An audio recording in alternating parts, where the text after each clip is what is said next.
ஒரு ஊரில் ஒரு மன்னர் இருந்தார். அந்த ஊரில் அடிக்கடி சேவல் சண்டை நடக்கிறது வழக்கம். அரண்மனையில் ஒரு ஆள் இருந்தான். மன்னருக்காக அவன் ஒரு சேவல் வாங்கிட்டு வந்தான். சண்டை போடுறதுக்காக அந்த சேவலை தயார் பண்ணிகிட்டு இருந்தான். கொஞ்ச நாள் ஆச்சு. மன்னர் அந்த ஆளை கூப்பிட்டார். என்னப்பா சேவல் தயாராகிட்டுதா அப்படின்னு கேட்டார். இன்னும் அது தயாராகல மன்னா, இன்னும் வளரல, அதுக்கான தகுதி இன்னும் அதுக்கு வரல அப்படின்னா. எதனால் அப்படி சொல்கிறேன்னாரு. கோபம் ரொம்ப கடுமையாக இருக்குது அப்படின்னா. சரி அப்படின்னு விட்டுட்டார். மறுபடியும் கொஞ்ச நாள் ஆச்சு. இப்போ எப்படி நிலைமை, சேவல் தயாரா அப்படின்னார். இன்னும் இல்லை அரசே, மற்ற சேவல் எங்கேயாவது கூவுற சத்தம் கேட்டால் உடனே இது பரபரப்பாயிடுது. பக்கத்தில் ஒரு சேவலின் நிழலை கண்டா கூட இது பரபரப்பாயிடுது அப்படின்னா. சரி இன்னும் கொஞ்ச நாள் ஆகட்டும்னு விட்டுட்டார். கொஞ்ச நாள் ஆச்சு. இப்போ மறுபடியும் விசாரித்தார். இன்னும் நம்ம சேவலுக்கு அந்த தகுதி வரலமன்னா, போராட்ட உணர்வு அதுக்கு இன்னும் இருந்துக்கிட்டு தான் இருக்குது. உள்ளே மெதுவாக தான் எரிய ஆரம்பிச்சிருக்குது போராட்ட உணர்வு. அப்படி இருக்கக்கூடாது, அது பற்றி எரிய வேண்டாமா அப்படின்னா. இன்னும் கொஞ்ச நாள் ஆச்சு. இப்போ எப்படின்னு கேட்டார். இப்போ அவன் சொன்னான், மன்னா கிட்டத்தட்ட அது போருக்கு தயாராகிட்டுது அப்படின்னு நினைக்கிறேன்னா. எதனால் அப்படி சொல்கிற அப்படின்னு கேட்டார். மற்ற சேவலின் குரலை கேட்டால் அது அசைகிறதே இல்லை, ஒரு பொம்மை மாதிரி ஆகிடுது. அதுக்கு உள்ள ஒரு நுட்பமான விழிப்புணர்வு வந்துட்டுது. அதனால் அது அமைதியாக இருக்குது, மௌனமாக இருக்குது. இனிமேல் அதுக்கு இணையான சேவலே கிடையாது. வெற்றி பெற அது போராட வேண்டிய அவசியமே இல்லை. அதை பார்த்த உடனே எதிரி சேவல்கள் பயந்துட்டு ஓடி போடும் அப்படின்னு சொன்னானான். அந்த சேவலை வளர்த்தவர் சி சிங் சு அப்படின்னு பேர். இந்த சுசுகி சொன்ன கதையும் அது. ஞானிகள் என்ன சொல்கிறாங்க தெரியுமா? அந்த சேவலின் ரகசியத்தை நீயும் கற்றுக்கொள், நீ அப்படி ஆயிடு, சண்டை போடாமலே வெற்றிகள் பெறுகிற நுட்பத்தை புரிந்துகொள். இதுதான் ஞானிகள் உபதேசம்.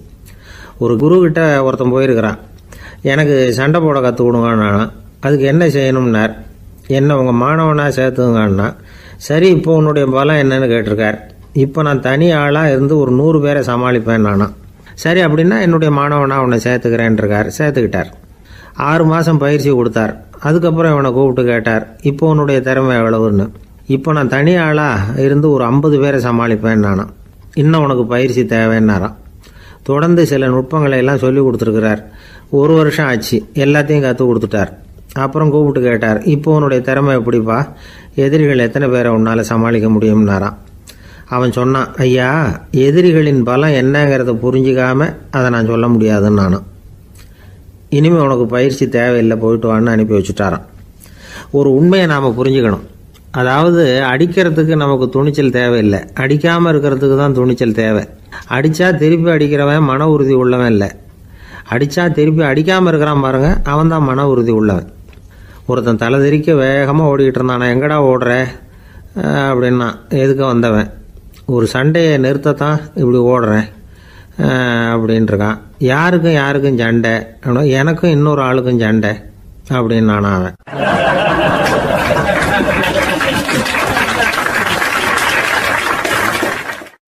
எது ரொம்பவும் கஷ்டமான காரியம் அப்படின்னு கேட்டார் ஒருத்தர். ஒருத்தருக்கு ஒருத்தர் சண்டை போடாமல் இருக்கிறது தான் ரொம்ப கஷ்டமான காரியம் அப்படின்னு தோணுது. ஒரு நாட்டுக்கும் இன்னொரு நாட்டுக்கும் சண்டை, நாட்டுக்குள்ளேயே ஒரு குரூப்புக்கும் இன்னொரு குரூப்புக்கும் சண்டை. ஏன் சண்டை போட்டுக்கிறீங்கன்னு கேட்டு பாருங்கள். நாங்கள் சமாதானத்துக்காக தான் சண்டை போட்டுக்கிறோம் அப்படிம்பாங்க. வாழறதுக்காக பிறந்த மனுஷன் லட்சியத்துக்காக உயிரை விட தயார் அப்படின்னு சொல்லிகிட்டு இருப்பான். அப்படி உயிரை விடுறவங்கள நாமளும் பாராட்டுவோம். ஆனால் ஒன்றுமில்லாத விஷயங்களுக்கெல்லாம் சண்டை போடுறவங்களெல்லாம், அப்படிப்பட்டவங்களையும் சரி உயிரை விடுறவங்களையும் சரி என்னென்னு சொல்கிறது, யுத்தங்களாலேயும் சண்டைகளாலேயும் நாம் அடையிறது என்னங்கிறது ஒரு பக்கம் இருக்கட்டும், இழக்கிறது என்ன தெரியுமா, ஏராளமான உயிர்கள். ரத்தம் சிந்துறதுக்கு நான் தயார் அப்படின்னு மார்தட்டி சொல்லலாம். ஆனால் ரத்தம் சிந்தினா உயிர் காத்துக்கிட்டு இருக்க தயார் இல்லை. அதாவது உயிர் நமக்காக காத்துக்கிட்டு இருக்க தயார் இல்லை. இழக்கிற ரத்தத்தை ஈடுகட்டினா தான் உயிரை காப்பாற்ற முடியும். அதனால் இது சம்மந்தமாக ஆராய்ச்சி செய்கிற கட்டாயம் ஏற்பட்டு போச்சு. அதோட விளைவாக புதுசாக ஒன்றை கண்டுபிடிச்சிருக்கிறாங்க. அதுதான் செயற்கை ரத்த பொடி. இப்போ இந்த திடீர் சாம்பார் பொடி, திடீர் ரசப்பொடி, திடீர் காப்பி பொடி இப்படிலாம் சொல்கிறோம்ல, அது மாதிரி இது திடீர் ரத்த பொடி. இஸ்ரேல் ஒரு சின்ன நாடு, மக்கள் தொகை குறைச்சல், அதோட போர்கள் வேறு. அதனால் காயம்பட்டவங்களை காப்பாற்றியே தீர வேண்டிய கட்டாயம். காப்பாற்றணும்னா ரத்த இழப்பை தடுக்கணும். அப்படின்னா உடனடியாக புது ரத்தம் செலுத்தி ஆகணும். திடீர்னு ரத்தம் வேணும்னா எங்கே போகிறது? அதுவும் கிடைக்கிற ரத்தம் சேர்கிற குரூப்பாக இருக்கணும். ஒரு வேடிக்கை பார்த்தீங்களா, நான் வேறு குரூப்பு நீ வேறு குரூப்புன்னு இவன் சண்டை போடுறான். இதில் அடிபட்டவனுக்கு ரத்தம் கொடுக்க போனால் அதுலேயும் அது வேறு வேறு குரூப்பாக இருக்குது. அது ரத்தமும் வேறு வேறு குரூப்புன்னு சொல்லிகிட்டு இருக்குது. எந்த குரூப்பு ரத்தம் வேணும்? அது உடனடியாக கிடைக்கலன்னா என்ன பண்ணுறது? இப்படிப்பட்ட கஷ்டம்லாம் நமக்கு வந்துடுது. இதுக்காக தான் விஞ்ஞானிகள் இந்த ரத்த பொடியை கண்டுபிடிச்சிருக்கிறாங்க. அதாவது ஒரு ஆள் அடிபட்டு போட்டான்னு வச்சுங்களேன், அவனுக்கு ரத்தம் கிடைக்கல, உடனே என்ன பண்ணலாம்? இந்த சுத்தப்படுத்தப்பட்ட தண்ணீரை கொஞ்சம் எடுத்துக்க வேண்டியது, அதில் இந்த ரத்த பொடியை கரைக்க வேண்டியது. இப்போ இந்த செயற்கை ரத்தம் வந்து தயாராகிட்டுது. இதை அந்த ஆள் உடம்புல ஏற்றி விட்ற வேண்டியது. இயற்கையாக நம்ம உடம்பில் இருக்கிற ரத்தம் என்னென்ன வேலை செய்யுதோ அதே வேலையை இதுவும் செய்யும். அதாவது ஆக்சிஜனை உடம்புல எல்லா இடத்துக்கும் எடுத்துகிட்டு போகுது. அந்த வேலையை இந்த செயற்கை ரத்தமும் செஞ்சுடுது. ஆனால் ஒரு விஷயம், இந்த செயற்கை ரத்தம் ஒரு அவசரத்துக்கு தான் உபயோகப்படுத்தலாம், ஒரு முதல் உதவி மாதிரி. அதை அப்படியே நிரந்தரமாக விட்டுற முடியாது. பின்னாடி வந்து தேவையான குரூப்பு உண்மையான ரத்தம் கிடைச்ச உடனே அதை செலுத்திக்கணும். உண்மையான ரத்தத்தை 20லேருந்து 40 நாள் வரைக்கும் தான் பாதுகாக்க முடியும். அதுவும் குளிர்பதன பெட்டியில். அதுக்குள்ளே உபயோகப்படுத்தலைன்னா அது வீணாக போயிடும். இந்த ரத்த பொடி அப்படி இல்லை, எவ்வளோ நாள் வேணும்னாலும் அப்படியே வச்சுருக்கலாம். குளிர்பதன பெட்டியும் தேவையில்லை. ஆனால் ஒன்று, இது தண்ணியில் கலந்து செயற்கை ரத்தமாக ஆக்கிவிட்டா அதோட வலு 72 மணி நேரம் தான். அதாவது 3 நாள். அதுக்குள்ளே அந்த ஆசாமியை எங்கேயாவது ஆஸ்பத்திரிக்கு தூக்கிட்டு போய் உண்மையான ரத்தத்தை கொடுத்துடணும். சண்டையில் அடிபடுறவங்க, சாலை விபத்தில் அடிபடுறவங்க, இவங்களுக்கெல்லாம் அவசரத்துக்கு கை கொடுத்து உதவுறது இந்த செயற்கை ரத்த பொடி. அதுக்கப்புறம் நாம் கொடுக்குற ரத்தம் தான் அவங்கள காப்பாற்றணும்.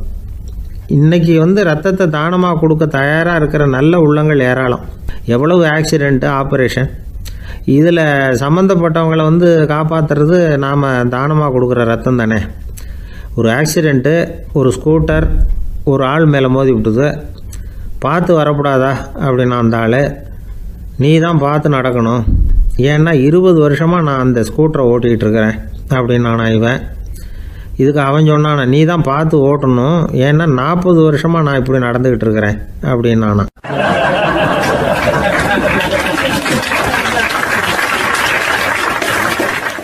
ஒருத்தர் அவசரமாக போய்கிட்டு இருந்தார். எங்கே போய்கிட்டு இருக்கீங்க அப்படின்னு கேட்டார் ஒரு பெரியவர்.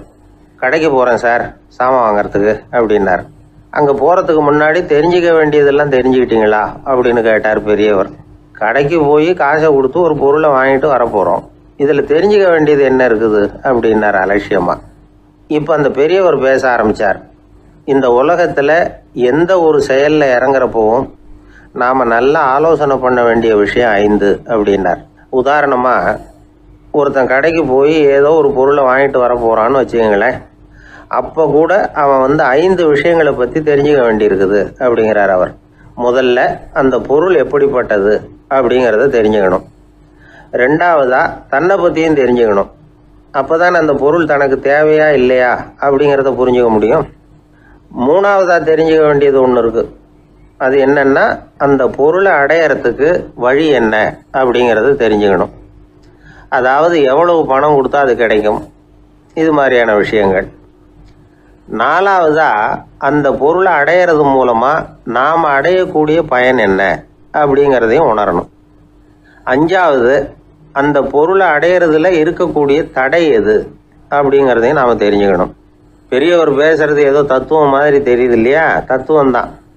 அதாவது இப்படி உலகியல் வாழ்க்கையில் சின்ன சின்ன விஷயங்கள்லேயே நாம் 5 விஷயங்களை தெரிஞ்சுக்க வேண்டி இருக்குது. அது ரொம்ப அவசியமாக இருக்குது. பேரின்ப நிலைன்னு சொல்கிறாங்கல்ல, அது மாதிரி பெரிய சமாச்சாரங்கள்லேயும் இந்த 5 விஷயங்களை நாம் தெரிஞ்சுக்க வேண்டியிருக்குது. அதுக்கு பேர் என்னன்னா அர்த்த பஞ்சகம். வைணவ சமயத்தில் அர்த்த பஞ்சகம்ங்கிறது ரொம்ப பெரிய விஷயம். கடைக்கு போகிறது மாதிரி கடவுளை பார்க்க போகிறப்போ நாம் 5 விஷயங்களை தெரிஞ்சுக்கணுமா. முதல்ல பரம்பொருள் அப்படிங்கிறது என்ன, அதோட தன்மைகள் என்ன, இதை தெரிஞ்சுக்கணும். இதுக்கு பேர் என்னன்னா பரமாத்ம ஸ்வரூபம் அப்படின்னு பேர். 2வது நாம யாரு, நம்மோட தன்மை என்ன அப்படிங்கிறத தெரிஞ்சுக்கணும். நான் யாருன்னு எனக்கே தெரியலங்கிறப்போ இதை நான் சொல்கிறேன்னு இது என்னுடையதுன்னு சொல்கிறது தப்பு தானே.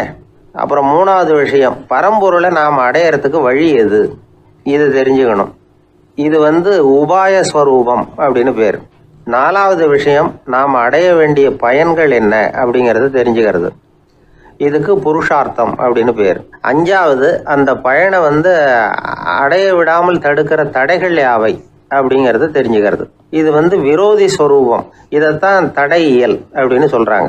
அதாவது பரமாத்மாவை பற்றிய அறிவு, ஜீவாத்மாவை பற்றிய அறிவு, உபாயம் பற்றிய அறிவு, புருஷார்த்தம் பற்றிய அறிவு, இந்த 4 அறிவுக்கும் எதிரடையா, அதாவது அதையெல்லாம் தப்பா புரிஞ்சுக்கிறதால உண்டாகக்கூடிய அறிவு விரோதி ஸ்வரூபம். என்ன இது தகவல்ல ஏதாவது கதை சொல்லுவீங்கன்னு பார்த்தா ஏதோ தத்துவம் பேசிக்கிட்டு இருக்கிறீங்களே அப்படின்னு நினைக்கலாம். இதுவும் தெரிஞ்சுக்க வேண்டிய ஒரு பெரிய விஷயம்தான். காதில் போட்டு வச்சா எப்போவாவது உபயோகப்படும். என்னுடைய நண்பர் ஒருத்தர் ஒரு நாள் என்கிட்ட சொன்னார், சார், அடுத்த மாதம் தஞ்சாவூரில் ஒரு கல்யாணம், போகிறதா வேண்டாமா அப்படின்னு ஒரே குழப்பமா இருக்கு அப்படின்னார். நான் உடனே இந்த அர்த்த பஞ்சக உபதேசம் பண்ண ஆரம்பித்தேன். அவர் எல்லாத்தையும் பொறுமையாக கேட்டுவிட்டு, சரி சார், நான் போகிறதுன்னு முடிவு பண்ணிவிட்டேன்னார். எப்படி இந்த முடிவுக்கு வந்தீங்க அப்படின்னு கேட்டேன். அவர் சொன்னார், சார், அந்த 2வது பாயிண்ட் ஒன்று சொன்னீங்களே, அதை புரிஞ்சுக்கிட்டதுக்கு அப்புறம்தான் இந்த முடிவுக்கு வந்தேன் அப்படின்னார். என்ன 2வது பாயிண்ட்டுன்னு? அதாவது தன்னை பற்றி புரிஞ்சுக்கணும் அப்படின்னு சொன்னீங்க. உடனே என்னை பற்றி புரிஞ்சுக்கிட்டேன், நான் யாருங்கிறது எனக்கு தெரிஞ்சுது, உடனே போகிறது தான் நல்லதுன்னு முடிவு பண்ணிவிட்டேன்னார். நீங்கள் யாருன்னு கேட்டேன். நான் தான் சார் அந்த கல்யாணத்தில் தாலி கட்ட வேண்டிய மாப்பிள்ளை அப்படின்னார்.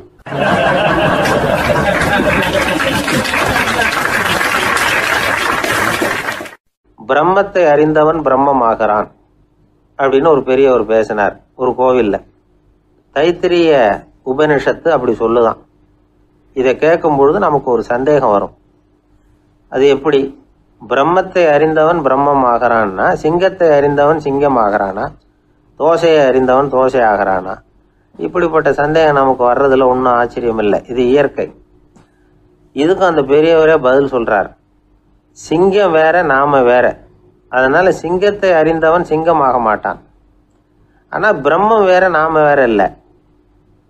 அதனால பிரம்மத்தை அறிந்தவன் பிரம்மம் ஆகிறான் அப்படிங்கிறது அவரோட விளக்கம்.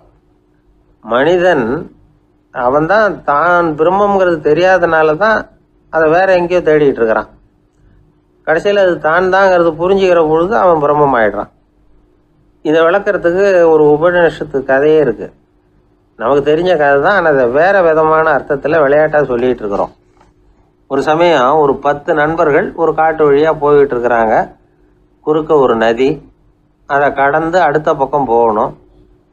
எல்லாரும் ஒரு வழியாக கடந்து அடுத்த கரைக்கு போய் சேர்ந்துட்டாங்க.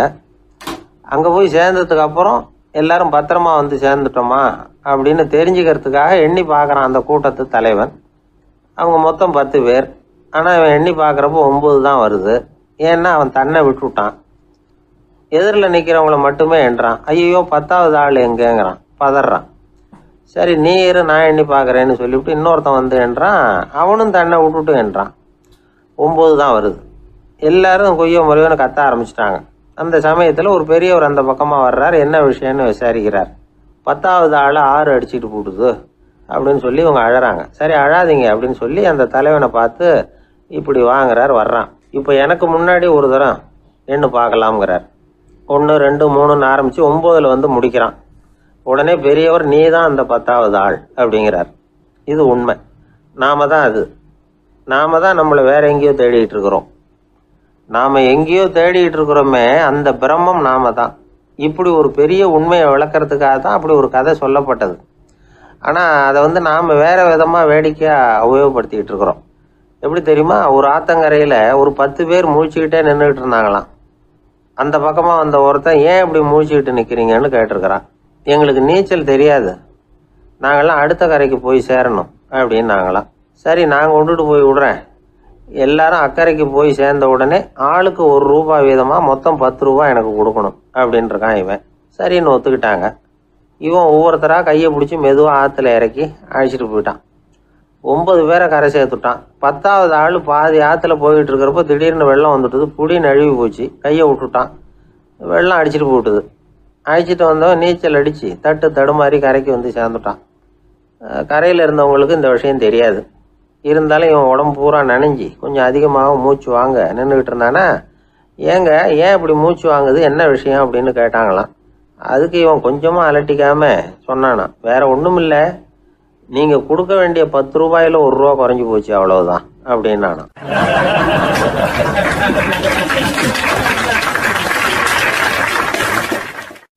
ஒரு ஊரில் ஒரு ராஜா இருந்தார். அந்த ராஜாவுக்கு ஒரு புள்ள. அந்த புள்ளைக்கு விவரமே தெரியாது. அவன் ஒரு முட்டாளுங்கிறது எல்லாருக்கும் தெரியும். ஆனாலும் அவன் தான் அடுத்தபடியாக ஆட்சிக்கு வர வேண்டியவன். ஆட்சி பொறுப்பை ஏற்க வேண்டிய ஒருத்தன் இப்படி இருந்தால் என்ன பண்ணுறது அப்படிங்கிறது எல்லாருக்கும் உள்ள கவலை. மன்னர் அமைச்சர்களை கூட்டினார், ஆலோசனை கேட்டார் என்ன பண்ணலாம்னு. இவனை இன்னொரு நாட்டு பல்கலைக்கழகத்துக்கு அனுப்பி பார்க்கலாம், அங்கே போய் படிச்சுட்டு வரட்டும், நிறைய படிச்சுட்டு நல்ல ஞானத்தோடு திரும்பி வரட்டும், அதுக்கப்புறம் பார்த்துக்கலாம் அப்படிங்கிறது அவங்க சொன்ன ஆலோசனை. மன்னருக்கும் அது சரின்னு தோணுச்சு. மகனை வெளி தேசத்துக்கு அனுப்பி வச்சார். இவனும் போனான், ஒரு பல்கலைக்கழகத்தில் சேர்ந்தான், நிறைய படித்தான். அதுக்கப்புறம் தந்தைக்கு ஒரு கடிதம் எழுதினான். தந்தையே, நான் நிறைய படிச்சுட்டேன், இனிமேல் நாடு திரும்பலாம்னு நினைக்கிறேன் அப்படின்னு எழுதினான். மன்னருக்கு ரொம்ப மகிழ்ச்சி, அதாவது புள்ள படிச்சுட்டான் அப்படிங்கிற ஆனந்தம். உடனே பையன் திரும்பி வர்றதுக்கு ஏற்பாடு பண்ணார். இளவரசன் நாடு திரும்பினான். அதை கொண்டாடுறதுக்காக அரண்மனையில் ஒரு பெரிய விருந்துக்கு ஏற்பாடு பண்ணியிருந்தாங்க. முக்கியமானவங்கள்லாம் அதில் கலந்துக்கிட்டாங்க. அந்த விருந்துக்கு முனிவர் ஒருத்தரும் வந்திருந்தார். அவர் இளவரசன் கிட்ட போய் உட்காந்து விசாரிக்கிறார். என்னப்பா, எப்படி படிச்சிருக்கிற அப்படின்னு கேட்டார். நிறைய படிச்சுட்டு வந்திருக்கிறேங்க அப்படின்னா அவன். என்னெல்லாம் படித்த அப்படின்னாரான். எல்லாத்தையும் விவரமாக சொல்லியிருக்கிறான். அவன் அப்படி சொல்லிட்டு இருக்கும் பொழுதே முனிவர் என்ன பண்ணார், தன்னுடைய மோதிரத்தை கழட்டி உள்ளங்கையில் வச்சு அப்படியே மூடிக்கிட்டாரான். அப்படியே கையை நீட்டி அவன் முன்னாடி காட்டினார். இதை பாருப்பா, என் கைக்குள்ளே என்ன இருக்குது சொல்லு பார்க்கலாம் அப்படின்னாரான். இளவரசன் ஒரு கணம் யோசிச்சான். அதுக்கப்புறம் உங்கள் கைக்குள்ளே இருக்கிறது வட்டமான ஒரு பொருள், நடுவில் ஒரு துளை இருக்கும் அப்படின்னானா. முனிவர் திகைச்சு போட்டார். பையன் பெரிய அறிவாளி ஆகிட்டான் போல இருக்க அப்படின்னு நினச்சிட்டார். அதுக்கப்புறம் கேட்டார், சரி, என் கையில் இருக்கிறது வட்டமான பொருள், நடுவில் துளை இருக்குங்கிறத சொல்லிவிட்டேன், அதோட பேர் என்ன, அதை சொல்லு அப்படின்னாரான். இளவரசன் கொஞ்சம் யோசனை பண்ணியிருக்கான். அப்புறம் சொன்னானா, முனிவரே, நான் படித்த விஞ்ஞானம் உங்களுக்கு பதில் சொல்கிறதுக்கு உதவலை, இருந்தாலும் பதில் சொல்கிறேன், அது ஒரு வண்டி சக்கரம் அப்படின்னானா. இப்போதான் முனிவர் யோசிச்சாராம். அவருக்கு புரிஞ்சுதான், அதாவது முட்டாளை படிக்க வைக்கலாம், ஆனால் சிந்திக்க வைக்க முடியாது அப்படிங்கிறத அவர் புரிஞ்சுக்கிட்டாராம். தகவல் அறிவு ஞானமாகாது அப்படிங்கிறார் ஓஷோ. ஏன்னா தகவல்கள் மாறுதலை ஏற்படுத்துறதில்லை, ஆனால் ஞானம்ங்கிறது மாறுதலால் உண்டாகக்கூடிய ஒன்று. அதுதான் ரெண்டுக்கும் உள்ள வித்தியாசம். மனம் சரியான வழிக்கு வரணும், அதுக்கப்புறம் படிக்கிற கல்வி தான் உண்மையான கல்வி.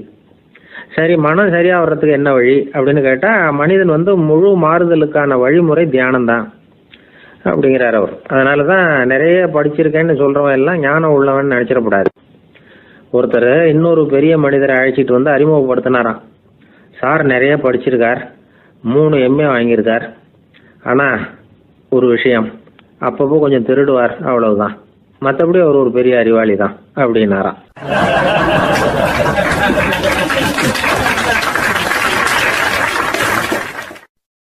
வருஷம் செப்டம்பர் மாதம் 22ஆம் தேதி மதுரை மேலமாசி வீதியில் உள்ள ஒரு வீடு. அங்கே அன்னைக்கு நடந்த ஒரு அற்புத நிகழ்ச்சி பின்னாடி உலக மக்களை எல்லாம் ஆச்சரியப்பட வச்சுது. இந்திய வரலாற்றிலேயே அது ஒரு முக்கியமான நிகழ்ச்சி. உலக மக்கள் கவனமெல்லாம் காந்திஜியின் பக்கம் திரும்புறதுக்கு காரணமாக இருந்த நிகழ்ச்சி அது. கதர் துணி பிரச்சாரத்துக்காக காந்திஜி மதுரைக்கு வந்திருந்தார். சென்னை துணி வணிகர் சங்கத்தின் துணைத் தலைவர் ஒருத்தர் இருந்தார், ராம்ஜி கல்யாண் சேட்ஜி. அவருடைய வீடு மதுரை மேலமாசி வீதியில் இருந்தது. அந்த வீட்டில் தான் காந்திஜி தங்கியிருந்தார். அப்போது வயலுக்கு போகிற உழவர்கள்லாம் சின்ன சின்ன துண்டை இடுப்பில் கட்டிக்கிட்டு கலப்பையை தூக்கிக்கிட்டு தெருவில் நடந்து போகிறத கவனித்தார். ஏற்கனவே சேலத்துக்கு தெற்க பல பகுதிகளில் ஆண்களும் பெண்களும் அறகுறை ஆடைகளோடு உழைச்சிக்கிட்டு இருக்கிறத கண்ணால் கண்டிருக்கிறார் அவர். இந்தியரின் சராசரி உடை இவ்வளவு தான் அப்படிங்கிறத புரிஞ்சுக்கிட்டார். மனசை இன்னும் பண்ணியிருக்குது. ராத்திரி பூரா அதை பற்றியே யோசனை. 22/9/21 வியாழக்கிழமை காலையில் காந்திஜி எழுந்திருக்கிறார். அவர் கூட தங்கியிருந்தவங்களையெல்லாம் பார்த்து சொன்னார், இன்னையிலேருந்து அறையில் முழு அகலத்துண்டு தான் கட்டுவேன், குளிர் அதிகமாக உள்ள காலங்களில் மட்டும் போர்வை ஒன்றும் உபயோகப்படுத்துவேன், மற்றபடி மேலங்கியோ குல்லாவோ எதுவும் போட்டுக்க மாட்டேன், தற்காலிகமாக இந்த ஏற்பாட்டை 1 மாதத்துக்கு ஏற்றுக்குவேன், அதுக்கு பிறகு உசிதம் போல் எண்ணி பார்த்து முடிவு பண்ணுவேன் அப்படின்னார். அவருடைய குரல் உறுதியாக இருந்துதான். உடனே செயலில் இறங்கினார். தம்முடைய 10 முழ வேட்டி, மேலங்கி, உள் சட்டை, குல்லா எல்லாத்தையும் களைஞ்சார். வேட்டியிலிருந்து ஒரு 4 முழ துணியை எடுத்துக்கிட்டார். இதுக்கு உதவி செஞ்சவர் அன்னைக்கு விருதுநகரில் பிரபல தொண்டராக இருந்த பழனிக்குமார பிள்ளை. வெட்டி எடுத்த துண்டை நீள வாக்கில் ரெட்டையாக மடித்தார். அதை இடுப்பில் துண்டு மாதிரி கட்டிக்கிட்டார். தலையில் சின்ன உச்சி குடுமி, அறையில் சின்ன துண்டு. அண்ணல் காந்தி ஆண்டி கோலத்தில் காட்சி அளிக்கிறார். கூட இருந்தவங்கள பார்த்து காரைக்குடிக்கு புறப்படலாமே அப்படின்னார். அவர் நண்பர்களும் சீடர்களும் திகைச்சு போய் நிற்கிறாங்க. இந்த விரதம் நிரந்தரமாக ஆயிடுமோங்கிற பயம் அவங்களுக்கு. எப்படியோ இந்த விவரம் ராஜாஜிக்கும் அன்னைக்கு பிரபலமாக விளங்கின தேசபக்தர் டாக்டர் டிஎஸ்எஸ் ராஜனுக்கும் எட்டுச்சு. உடனே 2 பேரும் ஓடி வந்தாங்க. வேண்டாமே இந்த கோலம் அப்படின்னாங்க. காந்திஜி தன்னுடைய முடிவில் உறுதியாக இருந்தார். ராஜாஜி என்னென்னமோ வாதமெல்லாம் பண்ணி பார்த்தார். உங்களுடைய வாதத்துக்கு என்னால் பதில் சொல்ல முடியல, இருந்தாலும் நான் செய்கிறது தான் சரிங்கிறதுல எனக்கு சந்தேகம் இல்லை. இன்னைக்கு அதிகாலை 3 மணி இருக்கும். நான் ஓரளவு விழிச்சுக்கிட்டேன். அதாவது உறக்கமும் விழிப்புமா இருந்த நிலையில எனக்கு இந்த எண்ணம் உண்டாச்சு. இது என்னுடைய அந்தராத்மாவின் ஆணை, அதை என்னால் மீற முடியாது அப்படின்னு சொல்லிவிட்டாராம் காந்திஜி. கதர் பிரச்சாரத்துக்காக காரைக்குடிக்கு கிளம்பினார். வாசல்ல 4 மோட்டார் வண்டிகள் காத்துக்கிட்டு இருந்தது. வீதியில 2 பக்கமும் ஜனங்கள். காந்திஜி இடுப்பு துணியோட மோட்டார் வண்டியில ஏறினார். நண்பர்களும் சீடர்களும் மக்களும் உடல் சிலிர்க்க அந்த காட்சியை பார்க்குறாங்க. மோட்டார் வண்டி நகர ஆரம்பிக்குது. எப்பேற்பட்ட காட்சி அது! சுக்கநாத பெருமானியே கூலி ஆளாக்கிய மண், அப்படி ஆக்கி மண் சுமக்க வச்ச மதுரை இல்லையா, அந்த மதுரை தான் காந்திஜி துறவி கோலம் கொள்றதுக்கும் காரணமாக இருந்திருக்குது. இது இன்னைக்கு எத்தனை பேருக்கு தெரியும்? ஒரு தடவை காந்திஜி நேருவும் சுற்றுப்பயணம் செஞ்சாங்களாம். ஒரு இடத்துல நடந்து போயிட்டு இருக்கிறாங்க. குறுக்க ஒரு வாய்க்கால். நேரு என்ன பண்ணார் தெரியுமா? தன்னுடைய இளமை துடிப்பை காட்டுறதுக்காக கொஞ்சம் தூரம் பின்னாடி போய் அங்கேருந்து வேகமாக ஓடி வந்து அந்த வாய்க்காலை தாண்டினாராம். காந்திஜி அப்படி பண்ணல. பக்கத்தில் இருந்த பாலம் வழியா அந்த வாய்க்காலை கடந்து வந்தார். நேரு காந்திஜியை பார்த்து சிரிச்சுக்கிட்டே, என்ன மாதிரி நீங்களும் தாண்டி இருக்கலாமே அப்படின்னாராம். அதுக்கு காந்திஜி சிரிச்சுக்கிட்டே சொன்னாராம், 2 அடி முன்னேறதுக்காக 5 அடி பின்னாடி போறதா அப்படின்னாராம்.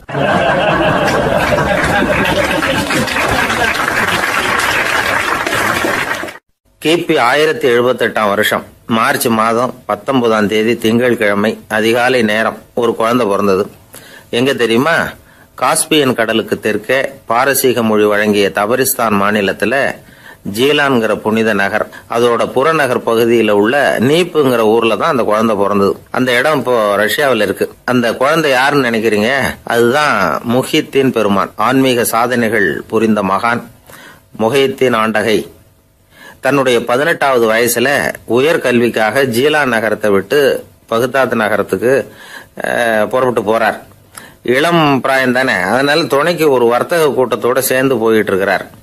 ரொம்ப தூரம் போகணும். ஒவ்வொரு இடமா தங்கி தங்கி போயிட்டு இருக்கிறாங்க. ஒரு இடத்துல ஒரு கொள்ளை கூட்டம் பயங்கரமான ஆயுதங்களோட அவங்கள வழிமறிச்சுட்டுது. அந்த வர்த்தக கூட்டம் வச்சிருந்த பொருள்களை எல்லாம் அவங்க பறிச்சு விடுறாங்க. இவங்களும் பயந்துகிட்டு இருந்தது எல்லாத்தையும் அவங்க கிட்ட கொடுத்துடுறாங்க. முஹித்தீன் ஆண்டகை மட்டும் இதையெல்லாம் பார்த்துக்கிட்டு தனியா ஒதுங்கி நிற்கிறார். ஒரு 18 வயசு பையன் மட்டும் இப்படி தனியா அநாத சிறுவன் மாதிரி நின்றுட்டு இருக்கிறத அந்த கொள்ளை கூட்டத்தில் இருந்த ஒருத்தன் பார்க்கறான். கிட்ட நெருங்கி வர்றான். அலட்சியமாகவும் கிண்டலாகவும் உங்ககிட்ட ஏதாவது இருக்குதா அப்படின்னு கேட்கறான். இவங்கிட்ட என்ன இருக்க போகுது அப்படிங்கிற நம்பிக்கையில அவன் அப்படி கேட்கறான். உடனே இவரு, ஓ இருக்குதே, என்கிட்ட 40 தீனார் இருக்கு அப்படிங்கிறார். இப்படி சொல்லியும் அந்த கொள்ளைக்காரனுக்கு நம்பிக்கை வரல. என்னிடம் விளையாடாத, பொய் சொல்லாத, உண்மையை சொல்லு அப்படிங்கிறான் அவன். உண்மையைத்தான் சொல்றேன், என்கிட்ட 40 தீனார் இருக்கு அப்படிங்கிறார் இவர். எங்க வச்சிருக்கிற அப்படின்னு கேக்குறான். சட்டையின் விழாப்புறத்துல உள்ள பகுதியில அதை வச்சு தச்சிருக்கிறாங்க அப்படின்னு உண்மையை சொல்றார். உடனே கொள்ளை கூட்ட தலைவன் அதை கத்தியால கீறிப்பார் அப்படின்னு உத்தரவு போடுறான். அந்த சட்டையை கிழிக்கிறாங்க. உள்ள இருந்து 40 பொற்காசுகளும் பொல பொலன்னு கீழே கொட்டுச்சு. அதை பார்த்த உடனே அந்த கொள்ளை கூட்ட தலைவன் மலைச்சு போய் நின்னுட்டான். காசை பார்த்துட்டு அவன் மலைச்சு போகல. பொய் பேசாத அந்த பையனோட நேர்மையை பார்த்துட்டு அவன் அப்படி நின்னான். மெதுவா அந்த பையன் கிட்ட வந்தான். ஏன்பா, நீ என்ன பணக்கார குடும்பமா அப்படின்னு கேட்டான். அப்படிலாம் இல்ல, எனக்கு அப்பா இல்ல, அம்மா மட்டும்தான் உண்டு. எங்க அப்பா எனக்குன்னு விட்டு போன சொத்தே இந்த 40 தீனார் தான் அப்படின்னாரு இவர். அப்படி இருந்துமா உண்மை பேசணும்னு ஆசைப்பட்டேன். என்கிட்ட ஒண்ணும் இல்லைன்னு ஒரு வார்த்தை சொன்ன உன்னை விட்டுருப்போமே அப்படின்னா அவன். அப்படி இல்லைங்க, நான் இறைவன் திருநாமத்தை அறியக்கூடிய கல்வி ஞானத்துக்காக இப்ப போயிட்டு இருக்கிறேன். இறைவன் திருநாமத்தை உச்சரிக்க வேண்டிய நாவால பொய் பேசக்கூடாதுன்னு எங்க அம்மா சொல்லியிருக்கிறாங்க. அதனால நான் எப்பவுமே பொய் சொல்ல மாட்டேன் அப்படின்னு என்னுடைய தாய்க்கு வாக்கு கொடுத்திருக்கிறேன் அப்படின்னார் அவர். முகையத்தின் பெருமான் வார்த்தைகளை கேட்ட அந்த கொள்ளையர்கள் மனம் திருந்தி நல்லவங்களா ஆயிடுறாங்க. அந்த கொள்ளையர் தலைவன் பிற்காலத்துல ஒரு பெரிய மகான் ஆயிடுறார். பெரியவர்கள் வாழ்க்கையில நடக்கிற இது மாதிரி சம்பவங்கள் தான் நாம நல்ல விதமா வாழறதுக்கு துணையா இருக்கும். அந்த காலத்துல கொள்ளையர்களே பெரியவங்க செயலை பார்த்து மனம் திருந்தி இருக்கிறாங்க. இந்த காலத்துல யார் இப்படி இருக்கிறா? இந்த காலத்துல மகான் ஒருத்தரை பார்த்தேன், எனக்கு வேண்டியப்பட்ட மகான். ஏங்க நீங்களும் மகான் ஆகிறதுக்கு முன்னாடி கொள்ளை அடிச்சுட்டு இருந்தீங்களா அப்படின்னு கேட்டேன். அவர் மெதுவா கண்ணை திறந்து என்ன நிமிர்ந்து பார்த்தார். அப்படி இல்லப்பா, நான் கொள்ளை அடிக்கிறதுக்காகத்தான் மகானாவே ஆகி இருக்கிறேன் அப்படின்னு சொல்லிவிட்டு மறுபடியும் கண்ணை மூடிட்டார்.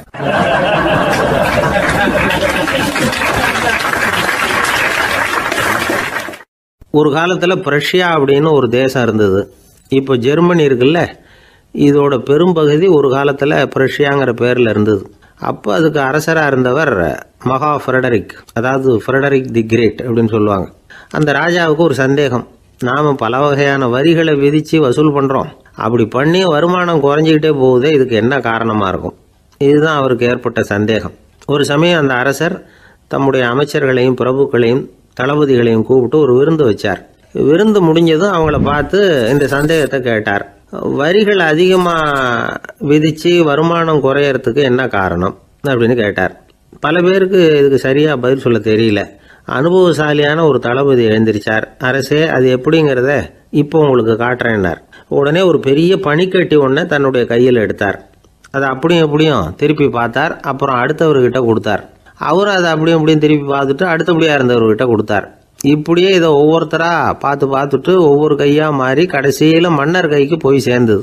மன்னர் கைக்கு அந்த பனிக்கட்டி போய் சேர்ந்தப்போ அது கொஞ்சம் கொஞ்சமா உருகி ஒரு பட்டாணி கடலை சைஸுக்கு ஆயிட்டுது. மன்னர் யோசனை பண்ணார், வரி அதிகமா போட்டாலும் வந்து சேர்றது குறைவா இருக்கிறதுக்கு என்ன காரணம் அப்படிங்கிறது அவருக்கு புரிஞ்சு போச்சு. காலம்தான் மாறிட்டு இருக்கே தவிர இந்த கையூட்டு வாங்குற பழக்கம் மாறினதாக தெரியல. இன்னொரு ராஜா இருந்தார். அவர் தன்னுடைய ராஜாங்கத்தில் லஞ்ச ஊழலே சுத்தமாக இருக்கக்கூடாது அப்படின்னு நினைச்சார். அவர்கிட்ட பல்வேறு துறைகளுக்கும் பொறுப்பாக இருந்த பல பேரும் ரொம்ப சுத்தமாகவும் நேர்மையாகவும் இருந்தாங்க. ஒரே ஒருத்தர் மட்டும் எல்லார்கிட்டையும் லஞ்சம் வாங்கிட்டே இருந்தார். அவரை வேற வேற துறைகளுக்கு மாற்றி பார்த்தாரு. அந்த ராஜா என்னென்னமோ பண்ணி பார்க்குறாரு. எந்த வேலையை கொடுத்தாலும் அதுலேயும் லஞ்சம் வாங்குறதுக்கு ஒரு வழியை உண்டு பண்ணிக்குவார் அந்த ஆள். ராஜாவுக்கு இது ஒரு பெரிய தலைவலியாக போட்டுது. இவர் என்ன பண்ணுறது? இவருக்கு என்ன வேலையை கொடுக்கறது? கொஞ்சம் கூட லஞ்சம் வாங்கிறதுக்கு சான்ஸே இல்லாத ஒரு வேலையை கொடுக்கணும் அப்படின்னு திட்டம் போட்டார். ஒரு நாள் அவருக்கு அந்த உத்தரவும் போட்டுட்டார். அதாவது அவருக்கு என்ன வேலைன்னா, கடற்கரையில் தான் அவருக்கு ஆஃபீஸ். அங்கேயே இருந்துக்க வேண்டியது. தினமும் எத்தனை கடல் அலை கரையில் வந்து மோதுது அப்படிங்கிறத கணக்கெடுத்து ராஜாவுக்கு தெரிவிக்க வேண்டியது. இதுதான் அவருக்கு வேலை. பேசாமல் அலையை எண்ணிட்டு உட்காந்துருக்கிட்டோம், அப்போவாவது அவர் லஞ்சம் வாங்குற சந்தர்ப்பம் இல்லாமல் போயிடும் அவருக்கு அப்படின்னு நினைச்சார் ராஜா. இந்த ஆள் கடற்கரைக்கு போய் டியூட்டியில் ஜாயின் பண்ணிட்டார். ஒரே மாசத்துல அங்கே சொந்தமாக ஒரு பிரம்மாண்டமான மாளிகை கட்டி விட்டாரு. ராஜாவுக்கு இது பெரிய ஆச்சரியமா போச்சு. அலைய என்ற வேலையில் அந்த ஆள் எப்படி பணம் சம்பாதிச்சார் அப்படின்னு விசாரிச்சு பார்த்தார் அக்கம் பக்கத்தில். அந்த ஆள் என்ன பண்ணியிருக்கிறாருன்னா, கடற்கரையில் போய் பொறுப்பை ஏற்றுக்கிட்ட உடனே அங்கே இருந்த மீனவர்கள்கிட்ட எல்லாம் இந்த கரையில் வந்து ஒரு நாளில் வந்து மோதுற அலைகள் எத்தனை அப்படின்னு கேட்டிருக்காரு. அது எப்படிங்க தெரியும்னு இருக்காங்க அவங்க. தினமும் அந்த எண்ணிக்கை தெரியணும். நம்ம ராஜாவுக்கு தினமும் அறிக்கை அனுப்பணும், டெய்லி ரிப்போர்ட்டு. தவறுனா நீங்கள் இந்த கடலில் போய் மீன் பிடிக்கிறதுக்கு ராஜாவோட அனுமதி கிடைக்காது அப்படின்னு இருக்காரு. உடனே மீனவர்களும் பயந்து போட்டாங்க. கடலுக்கு போகிறதுக்கு அனுமதி இல்லைன்னா பட்டினி கிடக்கிறது மாதிரி ஆயிடுமே. மெதுவாக அந்த ஆளுகிட்ட போனாங்க. காதோட காதா சொன்னாங்க, ஐயா, எங்களால் வந்து கடல் அலையை வந்து எண்ண முடியாது. தினமும் எங்களால் முடிஞ்சதை உங்களுக்கு பணமாக கொடுத்துட்றோம். நீங்கள் தான் ராஜா கிட்ட சிபாரிசு பண்ணி நாங்கள் தொடர்ந்து மீன் பிடிக்கிறதுக்கு அனுமதி வாங்கி கொடுக்கணும் அப்படின்னு வேண்டிக்கிட்டாங்க. பணம் தினமும் வந்து சேர ஆரம்பிச்சுட்டுது. பதவியில் மற்ற பதவியோட இந்த பதவி எவ்வளவோ மேல் அப்படின்னு நினச்சிட்டான் அந்த ஆள். அது மட்டும் இல்லை, தயவு பண்ணி என்னை இந்த இடத்த விட்டு மாற்றி விடாதீங்க சார் அப்படின்னு வேற கேட்க ஆரம்பிச்சுட்டானா.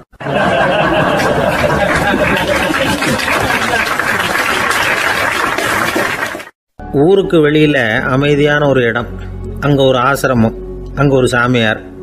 அவர் தினமும் நல்ல போதனைகள்லாம் செய்வார். பல பேர் போய் அங்கேயே சில நாள் தங்கி இருந்து அவர் சொல்கிற அறிவுரைகளை எல்லாம் கேட்டுக்கிட்டு வர்றது வழக்கம். ஒரு தடவை அவரை பார்த்துட்டு போகிறதுக்காக 3 வெளியூர் தம்பதிகள் வந்தாங்களாம். அந்த மடத்திலேயே சாப்பிட்டுக்கிட்டு தங்கியிருந்து அவங்களுடைய போதனைகளை கேட்டுக்கிட்டு போகணுங்கிறது அவங்க நோக்கம். காலையில் குளிச்சுட்டு பூஜையில் உட்காந்தார் அந்த சுவாமி. இவங்களும் குளிச்சுட்டு அந்த பூஜையை பார்க்கறதுக்காக அவர் முன்னாடி வந்து உட்காந்தாங்க. பூஜை ஆரம்பமாச்சு. சம்பிரதாயப்படி அது ரொம்ப நேரம் நடந்துக்கிட்டே இருக்குது. இவங்களுக்கு நல்ல பசி இருந்தாலும் இந்த நேரத்தில் அதை எப்படி வெளியில் காட்டிக்கிறது? பேசாமல் இருந்தாங்க. அந்த சுவாமி பூஜையை முடித்தார். அதுக்கப்புறம் பேச ஆரம்பித்தார். பேச்சு அருமையாக தான் இருந்தது, அமிர்தமாக தான் இருந்தது. இருந்தாலும் இவங்களுக்கு இருக்கிற வயிற்று பசி அது சரியாக கவனிக்க விடலை. அந்த சுவாமியே இதை கவனிச்சதா தெரியல. இவங்களுக்கு மனசுக்குள்ள ஒரு எண்ணம், உள்ள சாப்பாடு தயாராகிட்டு இருக்கும் போல இருக்கு. இந்த பேச்சு முடிஞ்சது நம்மளை உள்ளே அழைச்சிட்டு போய் சாப்பாடு போடுவாங்கன்னு நினைக்கிறோம் அப்படின்னு இவங்களாம் நினச்சிக்கிட்டாங்க.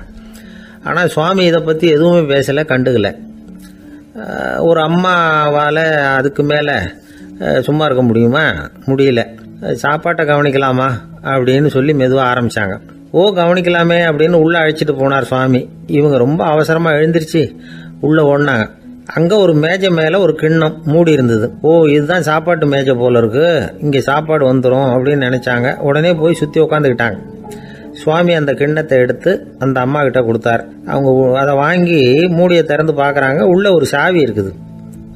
சரிதான், இது சமையலறை சாவி போல இருக்கு.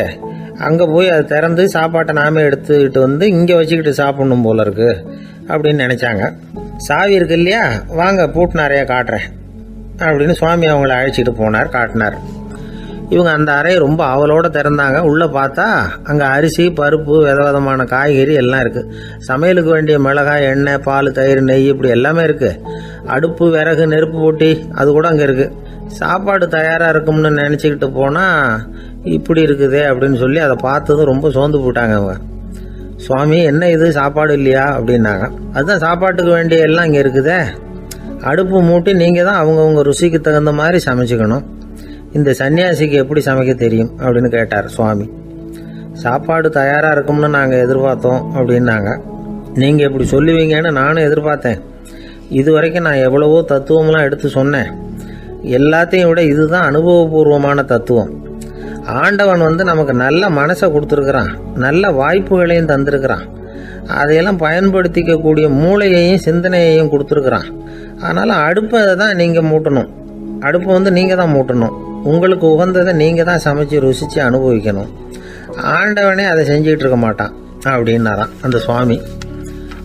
நம்முடைய வாழ்க்கையில் பல நல்ல பலன்களை பெறறதுக்கு நாம் தான் முயற்சி பண்ணணும். அதுக்குரிய சூழ்நிலையை தான் ஆண்டவன் கொடுப்பானே தவிர அதை விளக்கறதுக்காக தான் அந்த சுவாமி அப்படி செஞ்சு காட்டியிருக்கிறார். இது ஒரு பெரியவர் இப்படி ஒரு விளக்கம் கொடுத்தார். அதுக்கப்புறம் அந்த 3 தம்பதிகளும் தெளிவடைஞ்சுட்டாங்களாம். நாம் தெளிவடைகிறது எப்போங்கிறது தான் தெரியல அப்படின்னு பல பேர் இதை கேட்டுட்டு சொல்லிட்டு இருக்கிறாங்க. இந்த கதையை நம்முடைய நண்பர் ஒருத்தர்கிட்ட சொன்னேன். அந்த நண்பர் ரொம்ப சந்தோஷப்பட்டார். நீங்கள் சொல்கிறது கரெக்டு சார், ஆனால் நான் அதை விட ஒரு படி மேலே சார். எனக்கெல்லாம் அரிசி, பருப்பு இருக்கிற ரூம் எதுன்னு கையை காட்டிட்டா போதும். உடனே கிண்ணத்துலேருந்து சாவியை எடுத்து கொடுக்கணுங்கிற அவசியம்லாம் இல்லை எனக்கு. அப்புறம் எப்படி ரூமை திறந்துருவீங்க அப்படின்னு கேட்டேன். பூட்டை உடைச்சி திறந்துருவேன், அதுதான் எனக்கு பழக்கம் அப்படிங்கிறார்.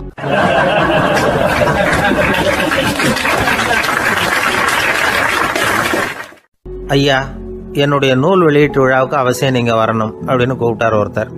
எப்போ வரணும்னு கேட்டேன். அடுத்த வாரம்னார். சரி, புத்தகம் தயாராகிட்டுதா அப்படின்னு. நாளைக்கு தான் அச்சிக்க கொடுக்க போகிறேன்னார்.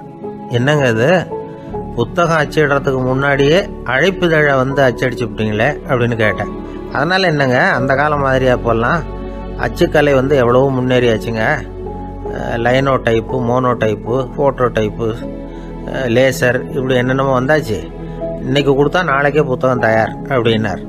இப்படி இந்த அளவுக்கு முன்னேறி இருக்கிற இந்த அச்சுக்கலை ஆரம்பத்தில் எப்படி இருந்தது தெரியுமா?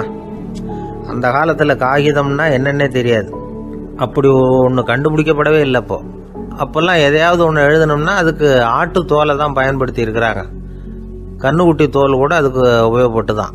ஐரோப்பாவில் இருந்த பாதிரியார்கள் தோலில் எழுதப்பட்ட புத்தகத்தை தயாரிக்கிறதுல ரொம்ப கெட்டிக்காரங்களாம்.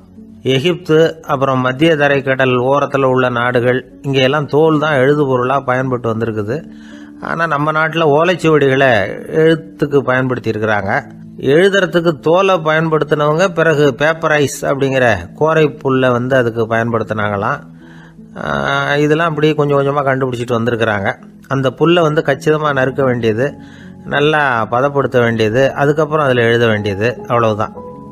பேப்பருங்கிற சொல்லே இந்த பேப்பைரஸ் அப்படிங்கிறதுலேருந்து வந்தது தான். அதுக்கப்புறம் தான் காகிதம் வந்தது. இதை முதல்ல சீன நாட்டில் தான் கண்டுபிடிச்சாங்க. அது வந்த பிறகு அச்சு எந்திரம் கண்டுபிடிக்க வேண்டிய அவசியம் ஏற்பட்டது. அதை கண்டுபிடிச்சவர் ஜெர்மானிய அறிவியல் அறிஞர் ஜான் கூட்டன்பர்க். அச்சு கலைக்கு அடித்தளம் அமைச்சவர் அவர் தான். ஜெர்மனியில் மெயின்ஸ் அப்படிங்கிற ஊரில் 1399 பிறந்தார். அவரோட மாமன் ஒருத்தர் உலோக வேலையில் வல்லவர். அவர்கிட்ட இந்த வேலையை கற்றுக்கிட்டார். அதோட வைர கற்களை வந்து பட்டை தீட்டுறதுலையும் ரொம்ப தேர்ச்சி பெற்றிருந்தார். இளம் வயசுலேயே சும்மா இருக்க மாட்டாராம். எதை செஞ்சாலும் அதை திறமையாக செய்வாராம். அவர் தான் முதல்ல மர அச்சு எழுத்துக்களை உருவாக்கினார். அது மேலே மை தடவி பிரதிகள் எடுத்தார். அதுக்கப்புறம் உலோக எழுத்துக்கள், முதல்ல காரியம், அப்புறம் இரும்பு, அப்புறம் கலப்பு உலோகம். பிறகு அச்சடிக்கிறதுக்கு எந்திரம் ஒன்றையும் உருவாக்கினார். முதல்ல பைபிள் அச்சடித்தார். 1468 அவர் இறந்து போனார். 16ஆம் நூற்றாண்டில் மேலை நாடுகளிலிருந்து மர எழுத்துக்களை கொண்டுகிட்டு வந்து தமிழ்நாட்டில் கிறிஸ்தவ நூல்களை அச்சிட்டாங்க. அப்போல்லாம் வந்து அச்சகங்கள் வந்து போதிய அளவுக்கு இங்கே இல்லை. அதுக்கு என்ன காரணம்னா, இந்தியர்கள் வந்து அச்சகங்களை நடத்தக்கூடாது அப்படின்னு சட்டம். 1835 வரைக்கும் அந்த சட்டம் வந்து நடைமுறையில் இருந்தது. இந்த நிலைமையில் அங்கேயும் இங்கேயுமா 1-2 அச்சகங்கள் ஆரம்பமாச்சு. 1713 தரங்கம்பாடியில் லூத்தரன் மிஷன் அச்சகம், அதே ஆண்டில் சென்னையில் SPCK அச்சகம். இது ரெண்டும் தான் இந்தியாவில் முதல்ல தொடங்கப்பட்ட அச்சகங்கள். ஆட்டுத்தோல்லையும் ஓலைச்சுவடியிலையும் எழுதப்பட்ட எழுத்துக்கள் இன்னைக்கு எங்கேயோ போயிட்டுது. ஆனால் நம்ம ஊரில் எழுத்தாளர்கள் நிலைமை தான் ஒன்றும் சொல்லிக்கிறது மாதிரி இல்லை.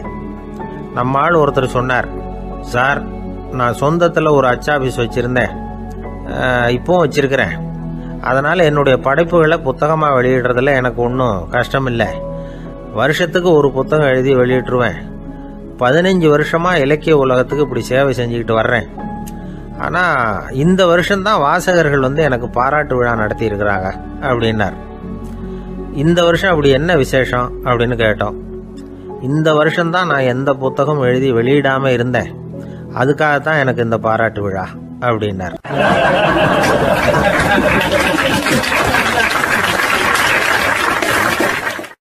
ஐயா, என்னுடைய நூல் வெளியீட்டு விழாவுக்கு அவசியம் நீங்கள் வரணும் அப்படின்னு கூப்பிட்டார் ஒருத்தர். எப்போ வரணும்னு கேட்டேன். அடுத்த வாரம்னார். சரி, புத்தகம் தயாராகிட்டுதா அப்படின்னேன். நாளைக்கு தான் அச்சிக்க கொடுக்க போகிறேன்னார். என்னங்க இது, புத்தகம் அச்சிடுறதுக்கு முன்னாடியே அழைப்புதழை வந்து அச்சடிச்சுப்பிட்டீங்களே அப்படின்னு கேட்டேன். அதனால் என்னங்க, அந்த காலம் மாதிரி அப்போல்லாம் அச்சுக்கலை வந்து எவ்வளவோ முன்னேறியாச்சுங்க. Linotype, monotype, phototype, laser, இப்படி என்னென்னமோ வந்தாச்சு. இன்னைக்கு கொடுத்தா நாளைக்கே புத்தகம் தயார் அப்படின்னார். இப்படி இந்த அளவுக்கு முன்னேறி இருக்கிற இந்த அச்சுக்கலை ஆரம்பத்தில் எப்படி இருந்தது தெரியுமா? அந்த காலத்தில் காகிதம்னா என்னன்னே தெரியாது. அப்படி ஒன்று கண்டுபிடிக்கப்படவே இல்லை. அப்போல்லாம் எதையாவது ஒன்று எழுதணும்னா அதுக்கு ஆட்டு தோலை தான் பயன்படுத்தி இருக்கிறாங்க. கண்ணுக்குட்டி தோல் கூட அதுக்கு உபயோகப்பட்டு தான். ஐரோப்பாவில் இருந்த பாதிரியார்கள் தோலில் எழுதப்பட்ட புத்தகத்தை தயாரிக்கிறதுல ரொம்ப கெட்டிக்காரங்களாம். எகிப்து, அப்புறம் மத்திய தரைக்கடல் ஓரத்தில் உள்ள நாடுகள், இங்கெல்லாம் தோல் தான் எழுதுபொருளாக பயன்பட்டு வந்திருக்குது. ஆனால் நம்ம நாட்டில் ஓலைச்சுவடிகளை எழுத்துக்கு பயன்படுத்தி இருக்கிறாங்க. எழுதுறதுக்கு தோலை பயன்படுத்தினவங்க பிறகு பேப்பரைஸ் அப்படிங்கிற கோரை புல்லை வந்து அதுக்கு பயன்படுத்தினாங்களாம். இதெல்லாம் அப்படி கொஞ்சம் கொஞ்சமாக கண்டுபிடிச்சிட்டு வந்திருக்கிறாங்க. அந்த புல்லை வந்து கச்சிதமாக நறுக்க வேண்டியது, நல்லா பதப்படுத்த வேண்டியது, அதுக்கப்புறம் அதில் எழுத வேண்டியது, அவ்வளவுதான். பேப்பருங்கிற சொல்லே இந்த பேப்பைரஸ் அப்படிங்கிறதுலேருந்து வந்தது தான். அதுக்கப்புறம் தான் காகிதம் வந்தது. இதை முதல்ல சீன நாட்டில் தான் கண்டுபிடிச்சாங்க. அது வந்த பிறகு அச்சு எந்திரம் கண்டுபிடிக்க வேண்டிய அவசியம் ஏற்பட்டது. அதை கண்டுபிடிச்சவர் ஜெர்மானிய அறிவியல் அறிஞர் ஜான் கூட்டன்பர்க். அச்சு கலைக்கு அடித்தளம் அமைச்சவர் அவர் தான். ஜெர்மனியில் மெயின்ஸ் அப்படிங்கிற ஊரில் 1399 பிறந்தார். அவரோட மாமன் ஒருத்தர் உலோக வேலையில் வல்லவர். அவர்கிட்ட இந்த வேலையை கற்றுக்கிட்டார். அதோட வைர கற்களை வந்து பட்டை தீட்டுறதுலையும் ரொம்ப தேர்ச்சி பெற்றிருந்தார். இளம் வயசுலேயே சும்மா இருக்க மாட்டாராம். எதை செஞ்சாலும் அதை திறமையாக செய்வாராம். அவர் தான் முதல்ல மர அச்சு எழுத்துக்களை உருவாக்கினார்.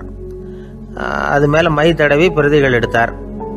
அதுக்கப்புறம் உலோக எழுத்துக்கள், முதல்ல காரியம், அப்புறம் இரும்பு, அப்புறம் கலப்பு உலோகம், பிறகு அச்சடிக்கிறதுக்கு எந்திரம் ஒன்றையும் உருவாக்கினார். முதல்ல பைபிள் அச்சடித்தார். 1468 அவர் இறந்து போனார். 16ஆம் நூற்றாண்டில் மேலை நாடுகளிலிருந்து மர எழுத்துக்களை கொண்டுகிட்டு வந்து தமிழ்நாட்டில் கிறிஸ்தவ நூல்களை அச்சிட்டாங்க. அப்போல்லாம் அச்சகங்கள் போதிய அளவுக்கு இங்கே இல்லை. அதுக்கு என்ன காரணம்னா, இந்தியர்கள் அச்சகங்களை நடத்தக்கூடாது அப்படின்னு சட்டம். 1835 வரைக்கும் அந்த சட்டம் நடைமுறையில் இருந்தது. இந்த நிலைமையில் அங்கேயும் இங்கேயுமா 1-2 அச்சகங்கள் ஆரம்பமாச்சு. 1713 தரங்கம்பாடியில் லூத்தரன் மிஷன் அச்சகம், அதே ஆண்டில் சென்னையில் SPCK அச்சகம். இது ரெண்டும் தான் இந்தியாவில் முதல்ல தொடங்கப்பட்ட அச்சகங்கள். ஆட்டுத்தோல்லையும் ஓலைச்சுவடியிலையும் எழுதப்பட்ட எழுத்துக்கள் இன்னைக்கு எங்கேயோ போயிட்டுது. ஆனால் நம்ம ஊரில் எழுத்தாளர்கள் நிலைமை தான் ஒன்றும் சொல்லிக்கிறது மாதிரி இல்லை. நம்ம ஆள் ஒருத்தர் சொன்னார், சார் நான் சொந்தத்தில் ஒரு அச்சாபீஸ் வச்சுருந்தேன், இப்போவும் வச்சுருக்கிறேன். அதனால் என்னுடைய படைப்புகளை புத்தகமாக வெளியிடுறதுல எனக்கு ஒன்றும் கஷ்டம் இல்லை. வருஷத்துக்கு ஒரு புத்தகம் எழுதி வெளியிட்டுருவேன். 15 வருஷமாக இலக்கிய உலகத்துக்கு இப்படி சேவை செஞ்சுக்கிட்டு வர்றேன். ஆனால் இந்த வருஷம்தான் வாசகர்கள் எனக்கு பாராட்டு விழா நடத்தி இருக்கிறாங்க அப்படின்னார். இந்த வருஷம் அப்படி என்ன விசேஷம் அப்படின்னு கேட்டோம். இந்த வருஷம்தான் நான் எந்த புத்தகம் எழுதி வெளியிடாமல் இருந்தேன், அதுக்காகத்தான் எனக்கு இந்த பாராட்டு விழா அப்படின்னார்.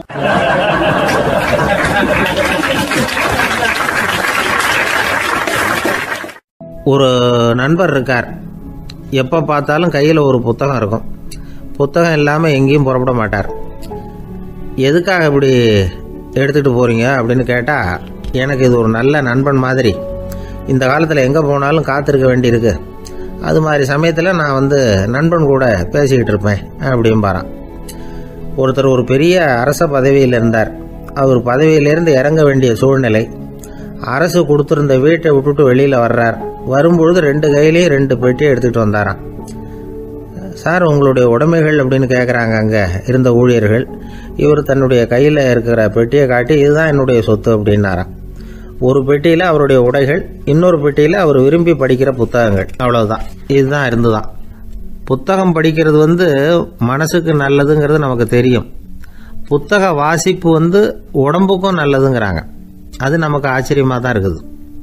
ஒரு நபர் ஒரு வருஷத்தில் சராசரியாக 2000 பக்கங்களை படிச்சிருக்கணுமா, யுனெஸ்கோ பரிந்துரை.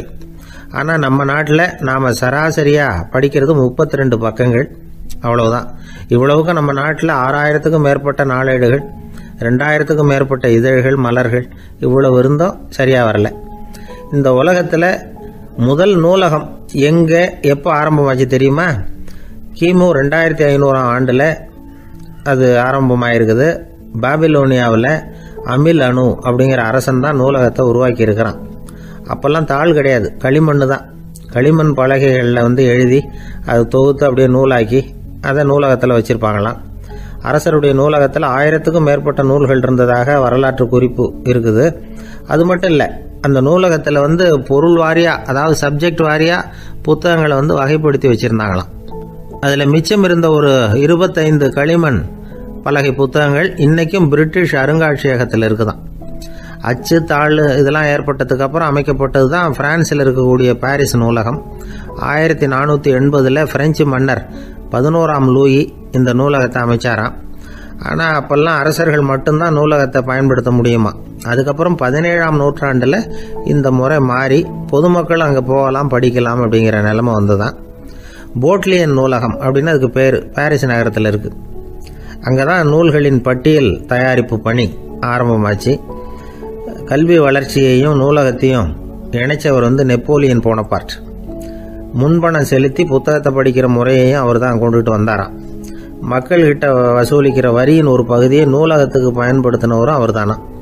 நெப்போலியன் நூலகத்தில் உலகத்தில் உள்ள எல்லா மொழி நூல்களும் இருக்குதான். அங்கே ஒரு தமிழ் நூலும் இருந்திருக்குது. அது என்னென்னா கம்பராமாயணம். சோவியத் யூனியனுக்கு படையெடுத்து போனப்போ அங்கேருந்து லட்சக்கணக்கான புத்தகங்களை இந்த பனிச்சறுக்கு வாகனங்கள் இருக்குல்ல, அதில் கொண்டுகிட்டு வந்ததாக வரலாறு. அடுத்தபடியாக குறிப்பிட்டு சொல்லத்தக்க நூலகம் எதுன்னா பிரிட்டிஷ் நூலகம். மிக பழைய கையெட்டு பிரதியெல்லாம் கூட அங்கே இருக்குது. 1753 ஆரம்பமாச்சு. அதில் உள்ள நூல்களை வரிசையாக அடுக்கினா 180 கிலோமீட்டர் நீளத்துக்கு வருமா. மிகப்பெரிய நூலகம் அமெரிக்க தலைநகர் வாஷிங்டனில் இருக்குதான். இந்தியாவை பொறுத்த வரைக்கும் பெரிய பழைய நூலகம் எதுன்னா கல்கத்தா நூலகம். எல்லா இந்திய மொழி நூல்களும் இங்கே உண்டு. மகாகவி பாரதியார் நடத்தின இந்தியாங்கிற இதழின் எல்லா பிரதிகளும் அங்கே பாதுகாப்பாக இருக்குது.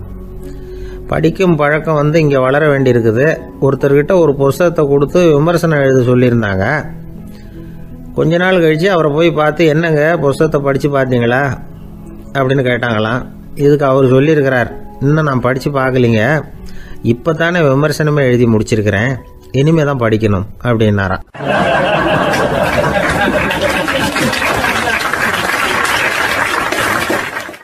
போய்கிட்டு இருந்தார்.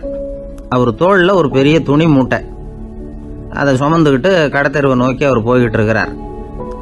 வழியில் அவரை சந்திச்சார் உமர். அவர் கேட்டார், கலீஃபா அவர்களே, எங்கே புறப்பட்டுட்டீங்க அப்படின்னு கேட்டார். கலீஃபான்னா ஆட்சித்தலைவர்னு அர்த்தம். இதுக்கு அவர் சொன்னார், நான் துணி வணிகம் செய்கிறவன், அதனால துணி வியாபாரம் செய்கிறதுக்காக போயிட்டு இருக்கிறேன்னார். நீங்கள் இப்போ இந்த நாட்டுக்கு ஆட்சித்தலைவர், ஆட்சி பொறுப்பில் இருக்கிறீங்க, நீங்கள் வியாபாரம் செய்ய போட்டா அரசு பணிகளை செய்கிறது யாரு அப்படின்னு கேட்டார் அவர்.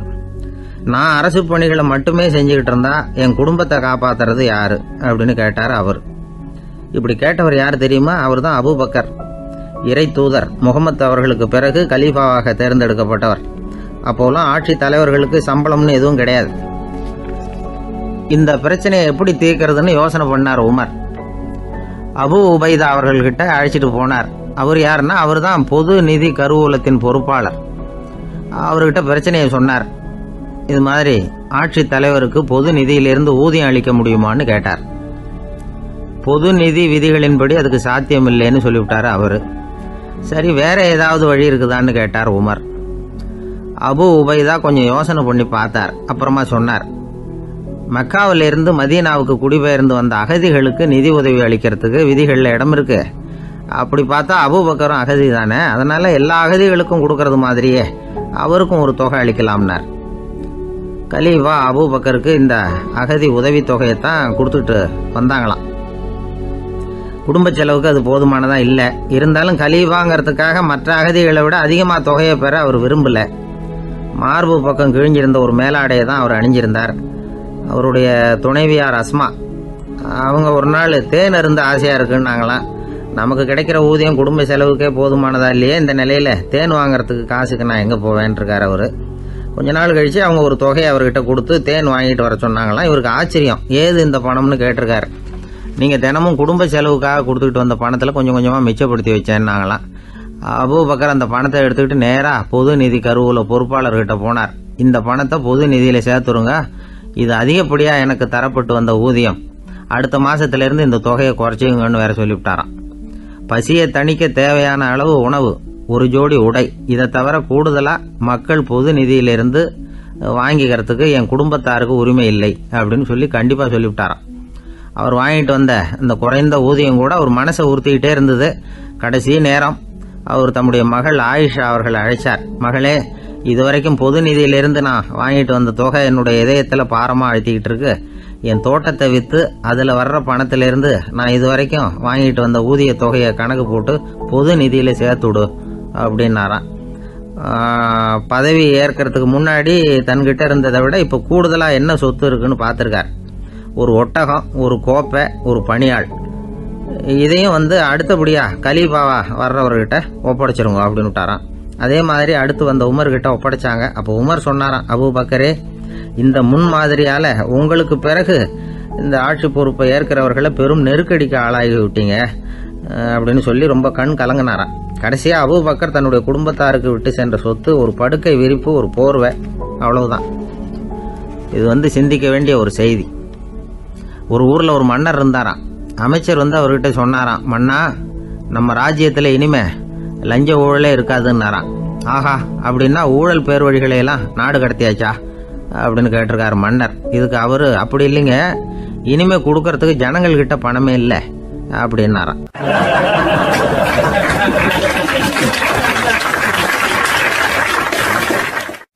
இந்த உலகத்தில் எவ்வளவோ உயிரினங்கள் இருக்கு, ஒவ்வொன்றும் ஒவ்வொரு விதமாக சண்டை போடுது. இப்போ 2 மாடு சண்டை போட்டுக்குதுன்னு வச்சுக்கோங்க, என்ன பண்ணும்? 2 முட்டிக்கும். அதுக்கு சண்டை போடுறதுக்கு ஆயுதமாக உபயோகப்படுறது அதோட கொம்பு. 2 சேவல் சண்டை போட்டுக்குதுன்னு வச்சுக்கோங்க, அதுக்கு ஆயுதமாக உபயோகப்படுறது அதோட கால் நகம். காலால் தான் அது ஒன்றோட ஒன்று சண்டை போட்டுக்கும். ஆனால் 2 மனுஷன் சண்டை போட்டுக்கிறான்னு வச்சுக்கோங்க, இவன் இன்னதை தான் ஆயுதமாக உபயோகப்படுத்துவான்னு குறிப்பிட்டு சொல்ல முடியாது. கல்லை எடுப்பான், கத்தி எடுப்பான், துப்பாக்கி எடுப்பான், என்ன வேணாலும் பண்ணுவான். வாயால் திட்டுவான், கையால் அடிப்பான், காலால் உதைப்பான், சகலகலாக வல்லவன்.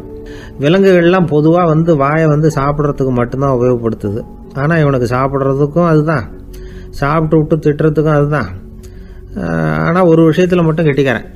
அதாவது நாம் சண்டை போட்டுக்கிட்டாலும் பரவாயில்லை, கோழிகள் சண்டை போடாமல் இருக்கணும் அப்படின்னு ஆசைப்படுறான். எதுக்காக? கோழிகள் சண்டை போடாமல் இருந்தால் நிறைய முட்டைகள் போடுமா, அதுக்காக தான் இந்த அக்கறை. கோழி பண்ணை வச்சிருக்கிறவங்களுக்கு இது ஒரு பெரிய பிரச்சனை. அதாவது பண்ணையில் இருக்கிற கோழிகளுக்குள்ளே அடிக்கடி சண்டை வந்துடும், அதனால் முட்டை உற்பத்தி குறைஞ்சிரும். சரி, இதுக்கு என்ன பண்ணுறது? பண்ணையில் போய் உட்காந்துக்கிட்டு தினமும் பஞ்சாயத்து பேசிகிட்டு இருக்க முடியுமா? அமெரிக்காவில் கோழி பண்ணை வச்சிருக்கிற ஒருத்தர் இதை பற்றி யோசனை பண்ணி பார்த்தாராம். ஒரு வழியையும் கண்டுபிடிச்சிருக்கார். கோழிக்கெல்லாம் மூக்கு கண்ணாடி மாட்டி விட்டுட்டோம்னா அது சண்டை போடுற குணம் குறைஞ்சிரும், முட்டை அதிகமாகிடும். அந்த கண்ணாடியில் உள்ள லென்ஸு சிவப்பு நிறத்தில் இருக்கணும், அவ்வளவுதான் அப்படின்னு அவர் கண்டுபிடிச்சாராம். இது ஏற்கனவே நடைமுறையில் கண்டுபிடிக்கப்பட்ட ஒரு விஷயம். ஆனால் எல்லா கோழிக்கும் சிவப்பு மூக்கு கண்ணாடி எப்படி மாட்டி விடுறது? அப்படியே மாட்டி விட்டாலும் அது நழுவாமல் இருக்கணுமே. இப்போ நாமெல்லாம் நடு விரலால் மூக்கு கண்ணாடி நடுவில் தொட்டு அப்படி ஸ்டைலாக சரி பண்ணிக்கிறோம், அது மாதிரி கோழி எப்படி சரி பண்ணிக்கும்? இதுதான் பிரச்சனை.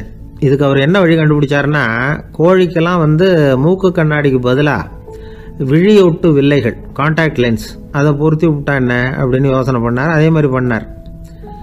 அதே மாதிரி செஞ்சு பார்த்தார், வெற்றி. அதுக்கப்புறம் கோழியெல்லாம் சண்டை போட்டுக்கலையாம், சமாதான பிரியர்களாக ஆகிட்டு தான். கோழிகளுக்கு இயல்பாகவே சண்டை போடுற குணம் உண்டு. ஆனால் அதோட கண்ணுக்கு பார்க்குற பொருள்லாம் ரோஜா நிறத்துலையோ அல்லது இன்னும் சொல்ல போனால் அழுத்தமான சிவப்பு நிறத்துலையோ தெரிஞ்சதுன்னா சண்டை போடுற குணம் குறைஞ்சிருதான். அந்த சமயத்தில் அது அதிகமாகவும் முட்டையிட ஆரம்பிச்சுடுதான். அதே நேரத்தில் இறை எடுக்கிறத கூட குறைச்சிக்குதான். இது ஏன் இப்படி பண்ணுதுங்கிறது விஞ்ஞானிகளுக்கு இன்னமும் புரியலையா. எப்படியோ அமெரிக்க கோழிகள்லாம் கான்டாக்ட் லென்ஸ் பொருத்திக்க ஆரம்பிச்சாச்சு. கோழி கழுத்தை பிடிச்சிக்கிட்டு ஒரு சில வினாடிகளில் அதை பொருத்தி போடுறாங்களாம். கோழியோட ஆயுள் பூரா அது அப்படியே இருக்குமா. பண்ணையில் முட்டை உற்பத்தி குறைஞ்சா இது மாதிரி விஞ்ஞானபூர்வமாக பரிகாரம் தேடுறது தான் நல்லது. நமக்கு வேண்டியப்பட்ட ஒருத்தர், அவர் ஒரு கோழி பண்ணை வச்சுருந்தார். அந்த பண்ணையில் பாதி கோழி திடீர்னு செத்து போச்சு. உடனே ஒரு கால்நடை மருத்துவர்கிட்ட போக வேண்டியது தானே, அங்கே போகல. உள்ளூரில் மந்திரம் பண்ணிகிட்டு இருந்த ஒரு சாமியார்கிட்ட போனார். அவர் காலில் விழுந்தார். சாமி, என் பண்ணையில் பாதி கோழி செத்து போட்டுதுன்னார். சாமியார் யோசனை பண்ணார். சரி, பண்ணையில் வாசப்படி கிழக்கு பக்கமாக வச்சுருக்கியா மேற்கு பக்கமாக வச்சுருக்கியான்னு கேட்டார். கிழக்கு பக்கமாக இருக்குன்னார் அவர். அதுதான் தப்பு, மேற்கு பக்கமாக அதை மாற்று சரியாக போடும்னாராம். அதே போல் இவர் போய் மாற்றிவிட்டார். அப்பவும் பாதி செத்து போச்சு. மறுபடியும் சொன்னார், சாமி மறுபடியும் பாதி கோழி செத்து போட்டுதேன்னார். சரி, கூரை எப்படி போட்டிருக்க, ஓடு போட்டிருக்கியா இல்லை கீத்து போட்டிருக்கியான்னார். ஓடு போட்டிருக்கேன்னாராம் அவர். அதுதான் தப்பு, அதை கீத்து போட்டுரு சரியாக போடும்னாராம். சரின்னு போய் அதையும் மாற்றி பார்த்தார். மறுபடியும் போயிட்டது, கோழி செத்து போச்சு. வந்தார், மறுபடியும் பாதி செத்து போச்சு சாமின்னு வந்தார். இவரும் யோசனையை மாற்றி மாற்றி சொல்லிகிட்டே இருக்கிறார். இப்படி அவரும் மாற்றி மாற்றி பார்த்தார். 6வது தடவையாக அவரை தேடிட்டு வந்தார்.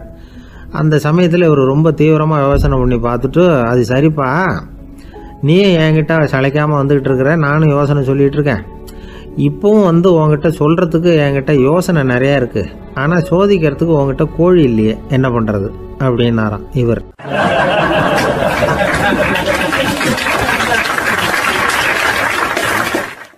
இந்த உலகத்தில் எல்லாருக்கும் மகிழ்ச்சி தரக்கூடிய ஒரு பொருள் எது?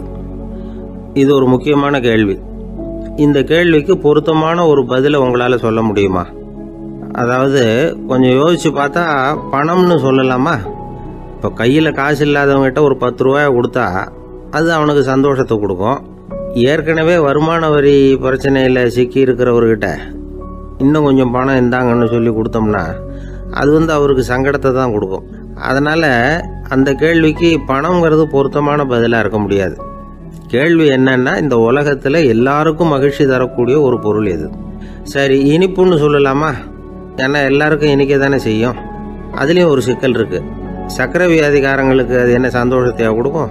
ஆக எல்லாருக்கும் வேறுபாடு எதுவும் இல்லாமல் மகிழ்ச்சியை கொடுக்கக்கூடியது வேற ஏதோ ஒன்று இருக்குது. அது என்னன்னு கண்டுபிடிக்கணும். அதுதான் இன்றைக்கி தகவல். இப்போ அதை கண்டுபிடிக்கணும்னா இந்த கதையை கேட்கணும். அது என்ன கதைன்னா, ஒரு ஊரில் ஒரு ராஜா இருந்தார். அவருக்கும் இதே சந்தேகம் வந்துட்டுது. அதாவது எல்லாருக்கும் இன்பம் தரக்கூடிய பொருள் எது அப்படின்னு. இதுக்கு பதில் தெரிஞ்சுக்கிறதுக்கு ஆசைப்பட்டார். சரி, அதுக்கு என்ன செய்யலாம்னு யோசனை பண்ணார். நாட்டு மக்களுக்கு பகிரங்கமாக ஒரு அறிவிப்பு கொடுத்தார். நம்ம நாட்டு மக்கள் இன்பம் தரக்கூடிய பொருள் எதுன்னு நினைக்கிறாங்களோ அதை கொண்டுகிட்டு வந்து அரண்மனையில் உள்ள கண்காட்சி மண்டபத்தில் வைக்கலாம். அப்படி அவங்க வைக்கிற பொருள்களில் எது எல்லாருக்கும் இன்பம் தரக்கூடியதாக இருக்குமோ அதை வச்சவருக்கு 1000 பொற்காசுகள் பரிசு அப்படின்னு அறிவிப்பு கொடுத்துட்டார்.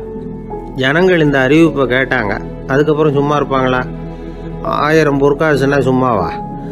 அவங்க கையில் என்னென்ன கிடைச்சதோ அதையெல்லாம் கொண்டாந்து அரண்மனை காட்சி மண்டபத்தில் வச்சுட்டாங்க.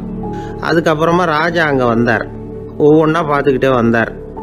முதல்ல ஒரு குயில் இருந்தது, இனிமையாக பாடக்கூடிய குயில். இந்த குயிலோட இன்னிசை எல்லாருக்கும் இன்பம் தரக்கூடியது தான். இருந்தாலும் காது கேட்காதவங்களுக்கு இந்த இசை எப்படி இன்பம் தர முடியும்? அதனால் இது சரியில்லைன்னு விட்டார். அடுத்தபடியாக போனார். அங்கே என்ன வச்சுருக்குறாங்கன்னு பார்த்தா ஒரு அழகான மயில் அங்கே தோகை விரித்து ஆடிக்கிட்டு இருக்குது. இந்த மயிலோட ஆட்டம் மனசுக்கு இன்பம் தரக்கூடியது தான். இருந்தாலும் பார்வை இல்லாதவங்க இந்த ஆட்டத்தை பார்த்து ரசிக்க முடியுமா? முடியாது. அதனால் இதுவும் சரியில்லை அப்படின்னு சொல்லிவிட்டார். அதுக்கு அடுத்தபடியாக போனார். பல வகையான இனிப்பு பண்டங்களை வச்சுருந்தாங்க. பார்த்தார், வயசானவங்களுக்கும் நோயாளிகளுக்கும் இது இன்பம் தராது, துன்பம் தான் கொடுக்கும் அப்படின்னார். இப்படி ஒவ்வொன்றா பார்த்துக்கிட்டே போகிறார். அழகான மலர்கள், கனிகள், ஓவியங்கள் எதுவுமே பொருத்தமாக தெரியல. சகல பேருக்கும் இன்பம் தரக்கூடிய வகையில் எதுவும் இல்லை. கடைசியாக வந்தார். அங்கே ஒரு களிமண் பொம்மை இருந்தது. அது என்ன பொம்மை தெரியுமா? பசியால் வாடி இருக்கிற ஒருத்தருக்கு ஒரு அம்மா இனிமையாக பேசிக்கிட்டு சோறு போடுறது மாதிரி அந்த பொம்மையை செஞ்சுருந்தாங்க. அதுக்கு கீழே அன்பு அப்படின்னு எழுதியிருந்ததுதான். ராஜா பளிச்சுன்னு ஒரு முடிவுக்கு வந்தார். அந்த பொம்மையை செஞ்ச சிற்பியை வரவழைச்சார், பரிசு கொடுத்தார். அன்பு ஒன்று தான் எல்லாருக்கும் இன்பம் அளிக்கக்கூடிய பொருள். காது கேட்காதவங்களும் அதை கேட்க முடியும், பார்வை இல்லாதவங்களும் அதை பார்க்க முடியும், குழந்தைகளும் அதை உணர முடியும் அப்படின்னு அதுக்கு விளக்கம் கொடுத்தார் அந்த மன்னர். இந்த உலகத்தில் எல்லாருக்கும் மகிழ்ச்சி தரக்கூடிய ஒரு பொருள் அன்பு தான். அதை புரிஞ்சுக்கிட்டு தான் சில கணவன்மார்கள் மனைவி பேரில் ரொம்ப அன்பை காட்டிக்கிறது வழக்கம். ஒரு வீட்டு வாசப்படி பக்கமாக மழைக்கு ஒதுங்கினார் ஒருத்தர். மழை தூரிக்கிட்டு இருந்தது, இருட்டு நேரம். அந்த வீட்டில் இருந்தவர், இன்னைக்கு ராத்திரி வேணும்னா இங்கேயே தங்கிட்டு காலையில் போங்க அப்படின்னார். உடனே இவர் சொன்னார், ரொம்ப நன்றிங்க, ஒரு 10 நிமிஷத்தில் இதை வந்துடுறேன் அப்படின்னு சொல்லிவிட்டு எங்கேயோ ஓடினார். 10 நிமிஷம் கழித்து திரும்பி வந்தார். ஆமாம், எங்கே போயிட்டு வந்தீங்கன்னு கேட்டார் வீட்டில் இருந்தவர். நேராக